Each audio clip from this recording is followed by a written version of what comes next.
Today's announcement is not because of what's happening in Ottawa or Windsor, but despite it. On Friday morning, I made the difficult decision to declare a state of emergency in Ontario. The police now have every single tool they need. They have every resource available to them. And we've made progress since speaking to you last time. I want to thank our police forces for their efforts over the weekend. The blockade at our border in Windsor has now come to an end. The Ambassador Bridge has reopened. We have managed the situation at the Blue Water border crossing in Sarnia. Toronto Police Services have successfully contained a second weekend of protest in Toronto.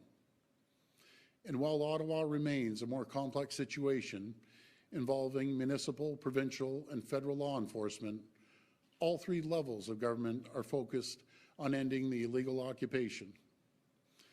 To those who are still there, to those of you who are there with the sole objective of causing disruption and chaos, there'll be serious consequences for this lawless activity. We will continue to raise the consequences against those who are holding millions of jobs and people hostage. A number of personal vehicles were seized over the weekend, and those seizures will continue. Let me be clear. If you choose to use your vehicle to create chaos, you will lose that vehicle and your license, plain and simple. My friends, I know that this period has been one of the most divisive times in our history.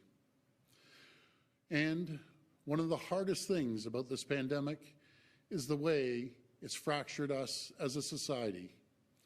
Differing views about government policies, the limits of personal freedoms, different views about vaccines, public health measures, and what steps are necessary. All of it has polarized us in a way that we could have never imagined.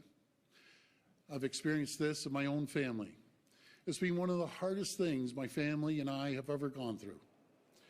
But for all of this, I can still take comfort in knowing that there remains so much that unites us. There's so much that still holds us together, and I take comfort in knowing that this awful pandemic will soon be behind us. And as hard as this period has been, time will heal this pain.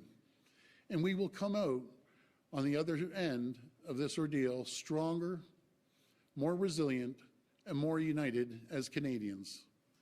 Thank you, and God bless the people of Ontario.